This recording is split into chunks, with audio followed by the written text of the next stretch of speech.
और फिर भटीवरा में आए। ये बहुत अच्छी नस्ल के आदमी, मेहनती किसान, वादे के पक्के, घोड़ों की अच्छी नस्ल पालने वाले और खेलों के शौकीन माने जाते हैं।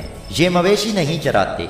नाजरीन, गुजरांवाला के भट्टी धीर की नस्ल से हैं। धीर 18 पुश्त पहले भटियाना से निकला और नूर महल के जंगल में चरवाहे के तौर पर आबाद हो गया और इसका पोता रावी के साथ साथ आगे गया और फिर इसका बेटा गुजरांवाला तक जा पहुंचा।